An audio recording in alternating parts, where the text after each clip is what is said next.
biasanya paling bagus tuh berat badan kan emang diatur berdasarkan asupan sama aktivitas. Jadi asupan tuh apapun yang kita makan, aktivitas apapun kalori yang kita pakai. Jadi kita atur keseimbangannya, asupan yang kita makan, aktivitas itu berat badannya kita jaga ya.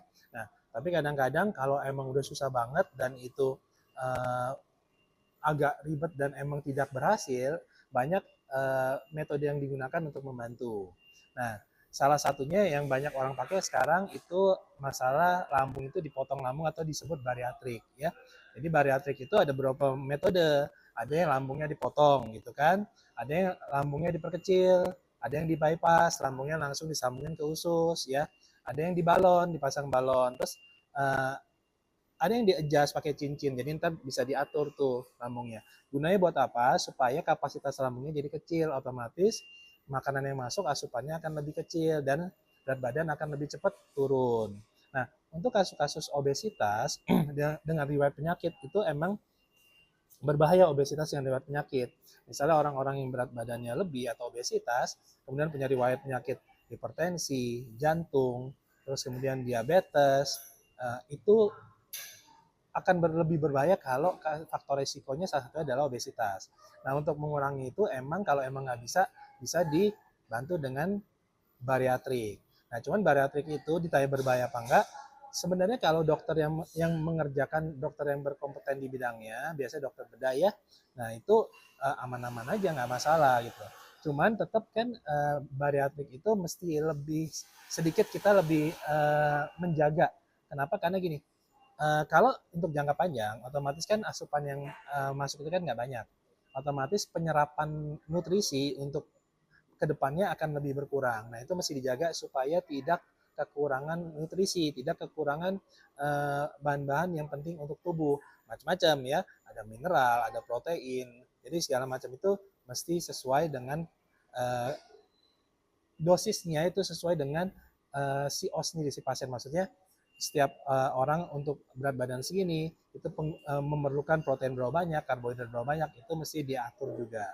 Nah, emang sekarang selain pakai bariatrik segala macam, ada sekarang menggunakan GLP-1, jadi disuntikan tuh.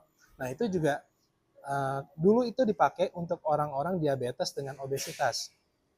Nah, tapi karena efeknya cepat kurus, banyak orang-orang yang tidak diabetes ikut memakai itu. Padahal kalau nggak diawasi oleh dokter, tidak dianjurkan dokter, itu juga berbahaya. Jadi bayangin orang diabetes dengan obesitas pakai, ya kan? Nah, ini orang yang tidak diabetes, orang normal, nggak obesitas, dia pakai cuman buat mau kurus. Orang yang diabetes, orang kencing manis saya pada mau sembuh, ya kan, menjaga makanan, minum obat. Ini orang yang normal pura-pura jadi diabetes biar bisa kurus pakai obat itu. Nah, setelah itu ternyata berdasarkan penelitian jangka panjang ternyata mulai itu ada yang namanya fast ozempic. Jadi jaringannya ternyata banyak yang rusak, ternyata otomatis lebih old, lebih aging. Kemudian ada hair ozempic, jadi ternyata rambutnya juga pada rontok. Terus masih ada penelitian juga, tapi ini belum masih berjalan terus, apakah ada berhubungan dengan kanker payudara atau berhubungan dengan kanker tiroid dan sebagainya. Nah, yang terbaru penelitiannya ternyata kalau pemakaiannya sembarangan, tidak diawasi dokter, ternyata berhubungan juga dengan mental gitu, ternyata bisa mempengaruhi ke kejiwaan juga. Nah, jadi untuk kurus itu boleh, bukan nggak boleh diet, nggak boleh kurus, boleh asal kurus tapi sehat gitu. Nah, kemarin tuh saya ada pasien, kebetulan anak usia, ini bukan Gen Z tapi Alpha, berarti usia 12-13 ya. Nah, itu lingkungan, karena ada lingkungan teman-teman, kemudian teman-temannya seperti membuli, akhirnya dia kena di kejiwaannya, akhirnya dia sampai masuk rumah sakit karena berat badannya drop terus, karena dia saking stresnya dia diet, sampai makannya pun diatur, kalori diatur, tapi ekstrim, jadi berat badannya turun dari 40 jadi 28. Sedangkan untuk usia segitu kan lagi pertumbuhan, ya kan, butuh banyak nutrisi. Nah, itu kadang-kadang itu akan berbahaya juga ya. Yang paling penting, satu, boleh kurus tapi sehat. Kedua, jangan pakai cara-cara yang ekstrim. Ketiga, kalau mau pakai bantuan obat-obatan atau tindakan-tindakan tertentu, coba dikonsultasikan ke dokter yang berkompeten di bidangnya. Kemudian jangan lupa kontrol dari orang tua. Kalau anak-anak Gen Z, anak-anak Alpha, kontrol dari orang tua gitu ya. Jadi diperhatikan, jangan karena nih banyak orang-orang yang mau kurus dengan cara yang tidak baik, dan bukan tidak baik juga, tidak benar, dan obat yang digunakan juga tidak, nggak boleh sembarangan, tapi mereka menggunakan. Bahkan ada yang kalau saking stres ya mereka lari ke, mau kurus nggak kurus-kurus, lari ke narkoba. Itu juga bahaya, jangan gitu ya. Kalau di dunia entertain kan emang ya otomatis itu berat badan semua mesti dijaga. Kenapa? Karena kan depan kamera biasanya naik tuh 5 kiloan lah naik ya. Terus kemudian kan itu permintaan dari misalnya emang dari filmnya apa, uh, sutradaranya minta gimana, karakternya apa, jadi mau nggak mau mereka mesti mengikuti kan. Nah, masalahnya kan kalau public figure itu kan banyak fans ya, banyak yang melihat ya. Jadi begitu mereka melakukan apa, fans itu akan mengikuti gitu ya, ikut. Nah, tapi masalah gini, kan setiap orang itu beda-beda.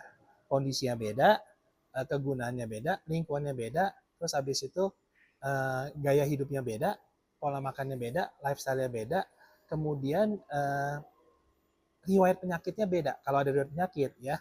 Nah, jadi nggak bisa tiba-tiba ujuk-ujuk kita mau sama persis dengan si A, si B, si C.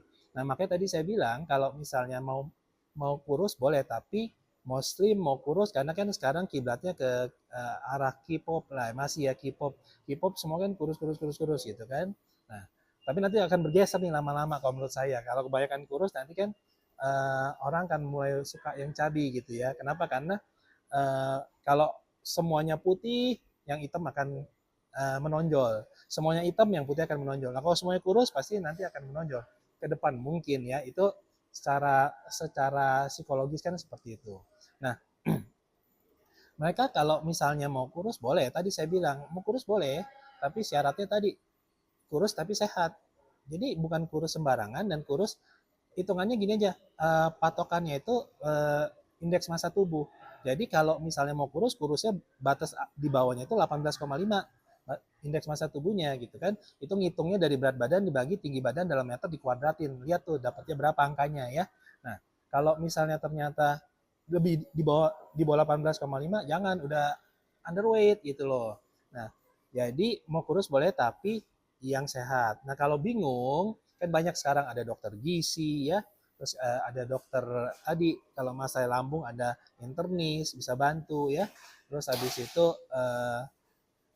bisa konsultasi banyak lewat online juga, bisa lihat cari informasi banyak lewat googling segala, bisa komunikasikan ke si orang tua kita sendiri ya, atau sekarang dokter online kan banyak ya kan. Nah, jadi kalau mau kurus boleh tadi patokannya sehat, kedua kalau mau menggunakan bantuan obat-obatan, tindakan, atau cara-cara lain, konsultasikan dulu ke dokter yang berkompeten di bidangnya. Pasti akan dibantu gitu loh. Nah, jangan lupa kurus boleh, tapi tetap memperhatikan nutrisi. Nutrisinya jangan sampai jadi malnutrisi. Kurus tapi ternyata kekurangan gizi malah jadinya. Malah metabolisme semua berantakan, hormonnya berantakan. Banyak sekarang malah diet, anak-anak sekarang malah sampai umur 15 16 mensnya pun ternyata belum mens misalnya. Itu kan gara-gara salah satunya diet yang tidak baik misalnya. Nah, jadi paling penting itu, yang penting sehat aja.